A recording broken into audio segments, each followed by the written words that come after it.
General Osmani the papa tiger মাত্র ২৪ বছর বয়সে যিনি সেনাবাহিনীর মেজর হয়েছিলেন। ১৯৪২ সালে প্রমোশন পেয়ে উনি যখন মেজর হন, পুরো ব্রিটিশ এম্পায়ারে তার চেয়ে কম বয়সী কোনো কমিশনড মেজর ছিল না। ১৯৭০ সালের বিখ্যাত সেই নির্বাচনে আওয়ামী লীগের পক্ষ থেকে নির্বাচন করে উনি কিন্তু বিজয়ী হয়েছিলেন। কিন্তু আওয়ামী লীগের মুখে আপনি এই নেতার নাম ততটা শুনবেন না যতটা না শেখ পরিবারের মানুষদের নাম নেওয়া হয়। ১৯৭৫ সালে শেখ মুজিবের কুখ্যাত একদলীয় শাসন ব্যবস্থা বাকশালের কথা উঠলে আওয়ামী লীগের যেই দুইজন এমপি এর প্রতিবাদে পদত্যাগ করেন, তার মধ্যে একজন ছিলেন এই ওসমানী এবং অন্যজন ছিলেন ব্যারিস্টার মইনুল হোসেন। জেনারেল ওসমানী কিন্তু জীবনে বিয়েও করেন নাই, চিরকুমার ছিলেন।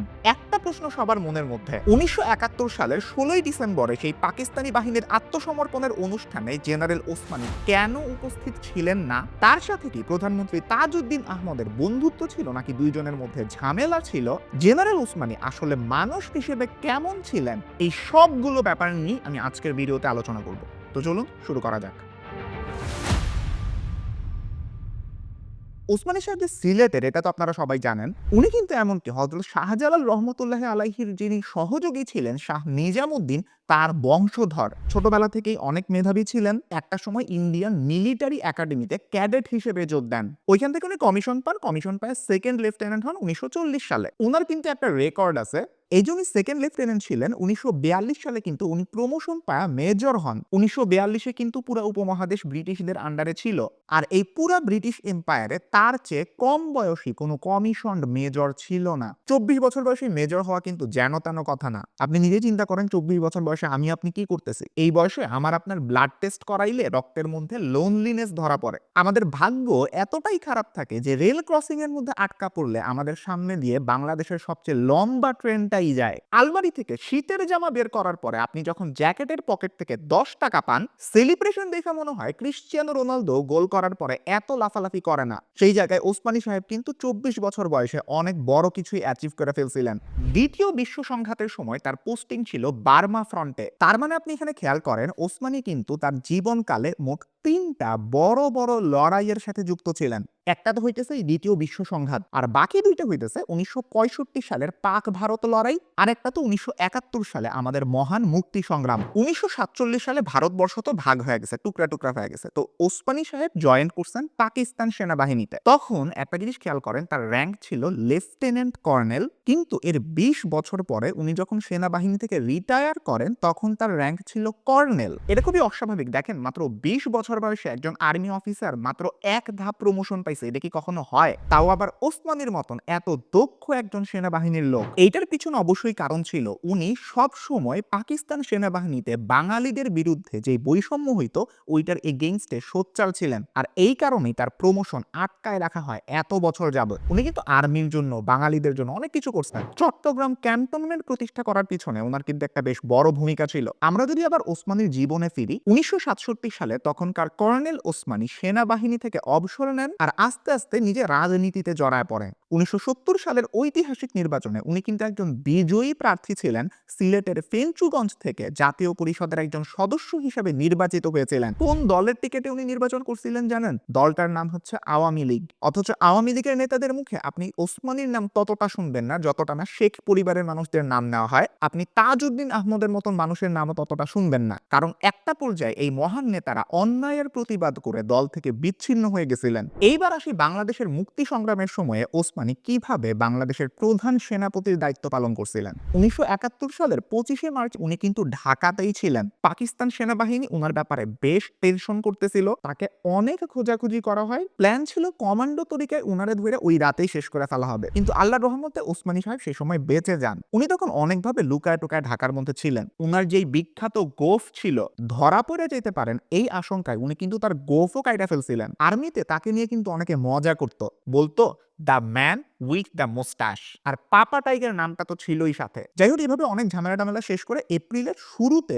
উনি ভারতে ঢুকেন। এরপরে প্রধানমন্ত্রী তাজউদ্দিন আহমদ একটা ঘোষণা দিয়া বলেন যে এখন থেকে বাংলাদেশ সেনাবাহিনীর প্রধান সেনাপতি হবেন জেনারেল ওসমানী। ১৭ এপ্রিল থেকে একদম ফর্মালি মুক্তিবাহিনীর কমান্ডার ইন চিফ হিসেবে উনি কাজ শুরু করেন। একেবারে জিরো থেকে একটা বাহিনীকে গড়ে তোলা হইতেছে, তাও আবার পাকিস্তান আর্মির মতন এত শক্তিশালী একটা সেনাবাহিনীর বিরুদ্ধে। ওসমানীর কাজটা কিন্তু এতটা সহজ ছিল না। কিন্তু উনাকে ধরা ধরা হইতো একতার প্রতীক হিসেবে। ইস্ট বেঙ্গল রেজিমেন্টের অফিসার ও সৈনিকরা তার প্রতি অনেক ভরসা রাখত।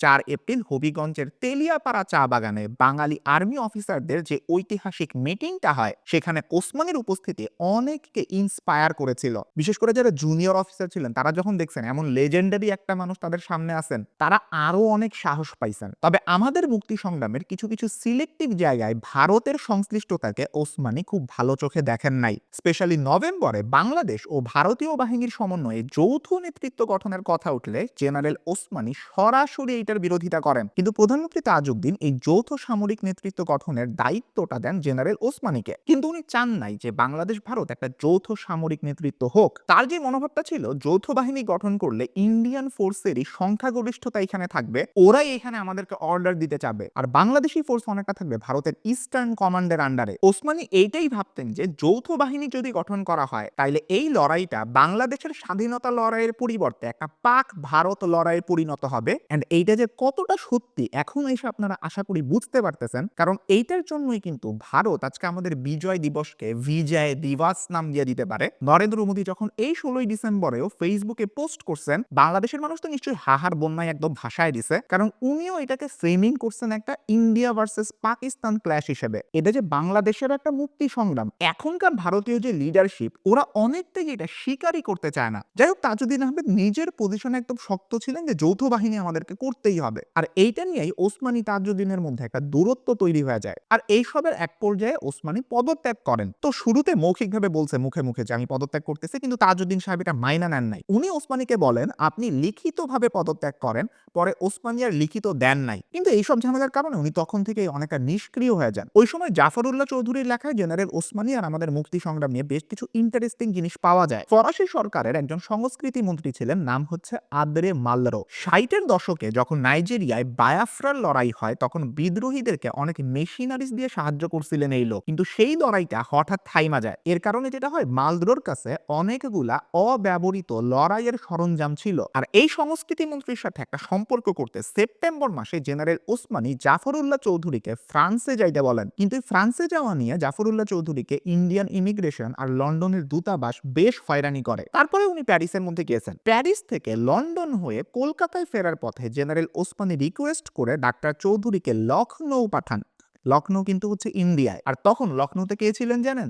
Sector commander Khaled Mosharraf. উনি তখন খুবই সিরিয়াসলি আহত হয়ে হাসপাতালে ভর্তি। তো জাফরউল্লাহ চৌধুরী খালেদ মোশাররফকে হাসপাতালে দেখতে গেছেন। তখন লখনৌ সেন্ট্রাল কমান্ড হাসপাতালে জাফরউল্লাহ চৌধুরীকে জড়ায়ে ধরে খালেদ মোশাররফ বলতেছিলেন, আমাকে লন্ডনে নিয়ে চলুন, ভারতীয়রা আমাদেরকে ভুটান সিকিম বানাবে, তারা আমাদের চাইনিজ মেশিনারিজ নিয়ে ভারতীয় নিম্নমানের মেশিনারিজ দিচ্ছে আমাদেরকে তাদের পদানত করে রাখার জন্য। এই ব্যাপারটা তো শুনলেন। কলকাতায় ফেরার পথে বিমানে রাজনীতিবিদ আব্দুস সামাদ আজাদের সাথে জাফরউল্লাহ চৌধুরীর দেখা হয়। দুজন একজন আরেকজনকে আগে থেকে চিনতেন। উনি জাফরউল্লাহকে বলেন, তুমি কিন্তু আমাকে দেখোনি, কাউকে বলবে না, এয়ারপোর্টে আমার গাড়ি থাকবে, সেটা নিয়ে তুমি চলে যেও। এটা শুনে জাফরউল্লাহর সন্দেহ হয়। উনি সামাদকে জিজ্ঞেস করেন, দিল্লিতে কি করলেন, কোনো চুক্তি হয়েছে কি?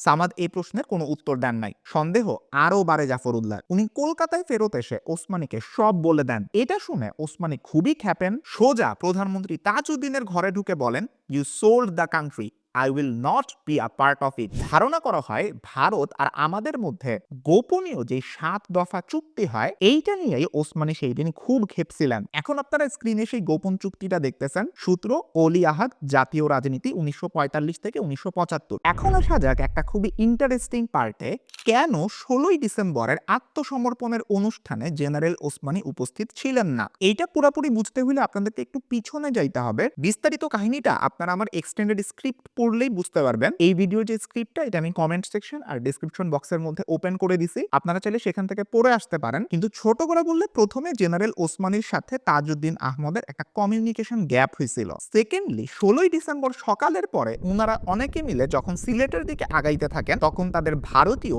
M8 হেলিকপ্টারের উপরে হিট করা হয়। ওদের হেলিকপ্টারে এই হিট করার সময়ের পুরো বর্ণনাটা জাফরউল্লাহ চৌধুরী যেটা দিয়েছেন, সেটাই এখন আপনারা স্ক্রিনের মধ্যে দেখতেছেন। চিন্তা করেন ওনাদের উপর দিয়া কি ভয়াবহ একটা ফারা গেছে। কিন্তু এইরকম ভয়াবহ ঘটনারও কোনো তদন্ত হয় নাই। ভারতও যেমন কোনো আগ্রহ দেখায় নাই, তেমন স্বাধীন বাংলাদেশ সরকারেরও তেমন কোনো মাথা ব্যথা দেখা যায় নাই এইটা নিয়ে। কেন এই রহস্য সলভ করা হয় নাই সেটা একটা বড় প্রশ্ন রাখে। আচ্ছা, এই ঘটনাটা কেন বললাম? কারণ 16ই ডিসেম্বরে তো এই যে মিসকমিউনিকেশন হইলো, উনি আর ঢাকার দিকে গেলেন না, গেলেন সিলেটের দিকে। তাইলে তো আর আত্মসমর্পণের অনুষ্ঠানে থাকার কথা হয় না। ওসমানীর না থাকার ব্যাপারে আরেকটা যে বিষয় শোনা যায়, প্রধানমন্ত্রী তাজউদ্দিন আহমদ উনাকে খুঁজছিলেন। তাজউদ্দিন আহমদের একান্ত সচিব ছিলেন ফারুক আজিজ খান। 16ই ডিসেম্বর দুপুর 12:30টায় তিনি জানতে পারেন ওই দিন বিকালেই ঢাকায় পাকিস্তানিরা আত্মসমর্পণ করবে। তিনি এই খবর প্রধানমন্ত্রীকে দিয়ে জিজ্ঞেস করলেন, আমাদের পক্ষে আত্মসমর্পণ অনুষ্ঠানে কে প্রতিনিধিত্ব করবে? তাজউদ্দিন জানতে চাইলেন কর্নেল ওসমানী কোথায়? ফারুক আজিজ খান বললেন যে ওসমানী ইন্ডিয়ান ব্রিগেডিয়ার উজ্জ্বল গুপ্ত এবং Bangladesh army chief of staff CGS lieutenant colonel Abdul রবের সাথে কলকাতার বাইরে গেছেন। তারা একটা হেলিকপ্টারে করে সিলেটের দিকে গেছেন। এটা শুনে প্রধানমন্ত্রী বললেন,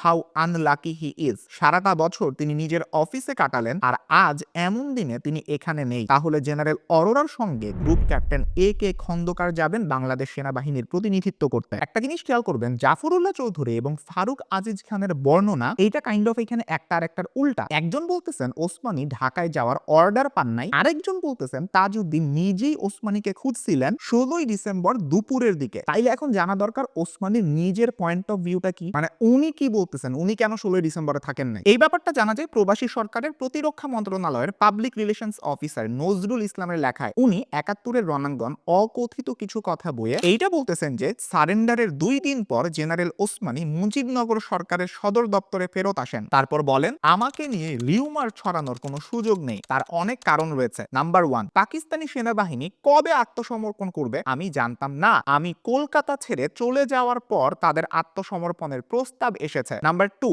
ঢাকায় আত্মসমর্পণ অনুষ্ঠানে আমার যাওয়ার প্রশ্নই ওঠে না, কারণ যৌথ কমান্ডের নেতৃত্বে হওয়া এই লড়াইয়ের অপারেটিং পার্টের পুরো কমান্ডে ছিলেন ভারতীয় সেনাপ্রধান লেফটেন্যান্ট জেনারেল শ্যাম মানেকশ। এই শ্যাম মানেকশ কিন্তু হইতেছে ভিকি কৌশলের একটা মুভি আছে না, শ্যাম বাহাদুর, মূল লোক কিন্তু উনি। এইটা কিন্তু উনাকে নিয়েই বানানো সিনেমা। আচ্ছা, আবার ওসমানী সাহেব কি বলতেছেন শুনি। আন্তর্জাতিক রীতি অনুযায়ী পাকিস্তান সেনাবাহিনী আমার কাছে আত্মসমর্পণ করতে পারে না, কারণ বাংলাদেশ জেনেভা কনভেনশনে স্বাক্ষরকারী কোনো দেশ নয়। জেনারেল মানেকশ গেলে তার সঙ্গে আমার যাওয়ার প্রশ্ন উঠত। সার্বভৌম সমতার ভিত্তিতে আমার অবস্থান জেনারেল মানেকশর সমান। এই কথাটা খুব ইম্পর্টেন্স দিয়ে শুনেন। সেইখানে জেনারেল মানেকশের অধীনে থাকা আঞ্চলিক বাহিনীর প্রধান জেনারেল অরোরার সফর সঙ্গী আমি হতে পারি না। পাকিস্তানি সেনাবাহিনী আত্মসমর্পণ করবে যৌথ কমান্ডের অধীনে ভারতীয় বাহিনীর কাছে। আমি সেখানে যাব কি জেনারেল অরোরার পাশে দাঁড়িয়ে তামাশা দেখার জন্য?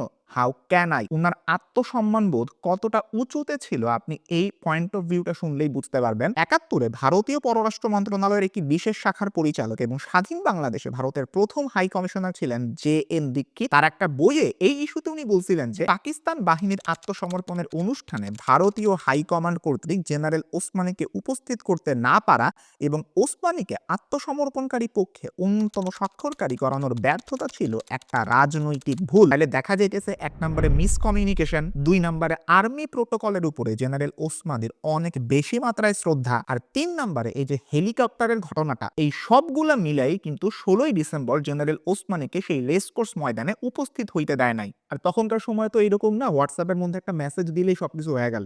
ডাইরেক্ট 1 মিনিটের মধ্যে যোগাযোগ করা এতটা সহজ ছিল না ওই সময়। সো সব মিলিয়ে পুরা ব্যাপারটা বেশ কমপ্লিকেটেড আর জটিল। যাই হোক, মুক্তি সংগ্রামের পরবর্তীতে জেনারেল ওসমানীর জীবন আসলে কিরকম ছিল সেইটা একটা ইন্টারেস্টিং জিনিস। উনি কিন্তু 1971 সালের 26শে ডিসেম্বর বাংলাদেশের সশস্ত্র বাহিনীর জেনারেল হিসেবে দায়িত্ব পান। 1972 সালের 7 এপ্রিল সেনাবাহিনীতে জেনারেল পদ বিলুপ্ত করা হয়। উনিও তখন সামরিক বাহিনী থেকে অবসরে চলে যান। তার জায়গায় আর্মির চিফ অফ স্টাফ হন কে এম শফিউল্লাহ। 5 দিন পর ওসমানী অভ্যন্তরীণ নৌযোগাযোগ, জাহাজ ও বিমান মন্ত্রণালয়ের মন্ত্রী হিসেবে দায়িত্ব নেন। 1973 সালের নির্বাচনে সেই 1970-এর মতো নিজের এলাকা থেকে ওসমানী বিপুল ভোটে জেতা সংসদ সদস্য নির্বাচিত হন। পরের ডাক তার টেলিযোগাযোগ, অভ্যন্তরীণ নৌযোগাযোগ, জাহাজ ও বিমান মন্ত্রণালয়ের দায়িত্ব দেওয়া হয় তাকে। 1975 সালের 25শে জানুয়ারি রীতিমতো একদম সংবিধান সংশোধন করে একদলীয় শাসন ব্যবস্থা কায়েমের যে বাকশাল গঠনের পরিকল্পনাটা নেওয়া হয়, এর প্রতিবাদেই ওসমানী মন্ত্রিসভা থেকে পদত্যাগ করেন। উনি খুব ভালো মতন বুঝতে পারতেছেন এটা খুবই বাজে একটা কাজ হয়েছে, কারণ এই একদলীয় শাসনের প্রতি মানুষের কখনোই সমর্থন থাকবে না। তাই বাকশাল গঠনের প্রতিবাদে আওয়ামী লীগের 2 জন সংসদ সদস্য সংসদ থেকে পদত্যাগ করেন।